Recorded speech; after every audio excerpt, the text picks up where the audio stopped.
For years, one man hid behind an ordinary life. What police discovered in July 1991, shocking criminal cases in American history. For years, one name has stood out as one of the most disturbing in American criminal history.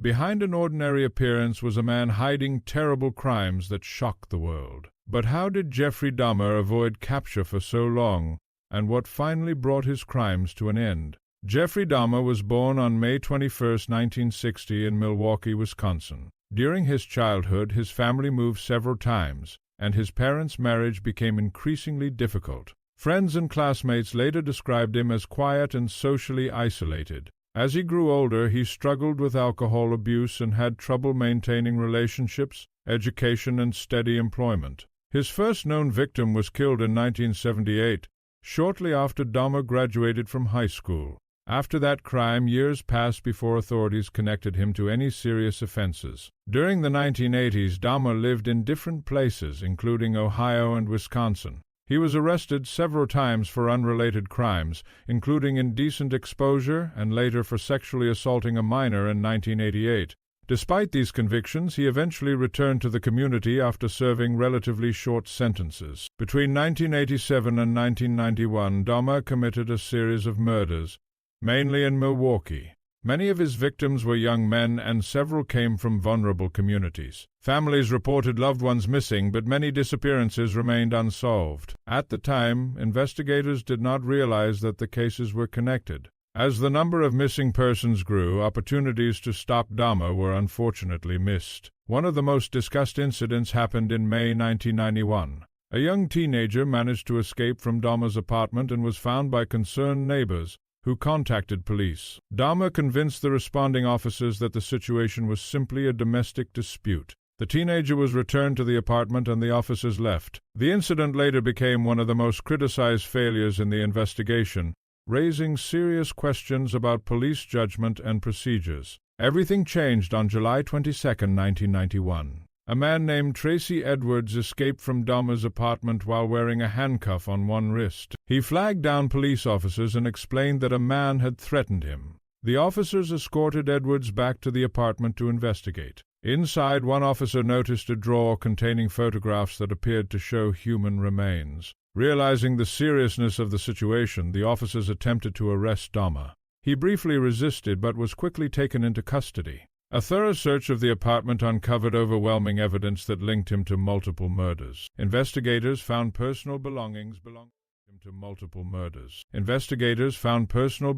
belonging to victims, photographs documenting crimes, and other forensic evidence. The discovery shocked even experienced detectives. As news spread, investigators worked to identify victims and reconstruct the timeline of Dahmer's crimes. Detectives interviewed witnesses, examined missing person reports, and collected forensic evidence. The investigation revealed that many victims had disappeared over several years without anyone realizing they were connected to the same suspect. The case quickly became international news. Many people questioned how someone with Dahmer's criminal history had remained free for so long. Critics pointed to earlier arrests, missed warning signs, and the failure to fully investigate complaints made by neighbors. The incident involving the escaped teenager became a major focus of public discussion and led to widespread reviews of police procedures. In January 1992, Jeffrey Dahmer stood trial in Wisconsin. His legal team argued that he was legally insane at the time of the crimes. Prosecutors agreed that he suffered from serious mental disorders,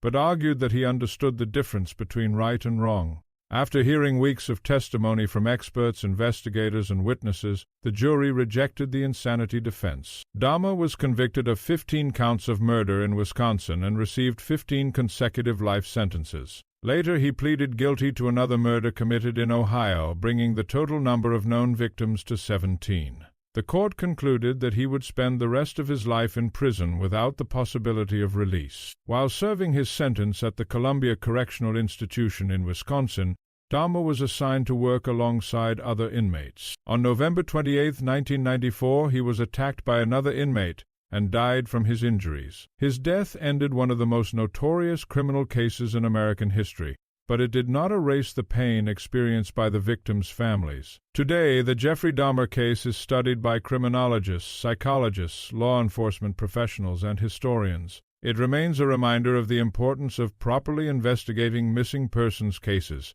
listening carefully to witnesses, and learning from institutional failures. The families of the victims continue to emphasize that their loved ones should be remembered not only for the tragedy they experienced, but for the lives they lived. The story of Jeffrey Dahmer is not just about one criminal. It is also about the people whose lives were taken too soon, the investigative mistakes that allowed crimes to continue, and the lessons that continue to shape modern policing. What do you think was the biggest failure in this case?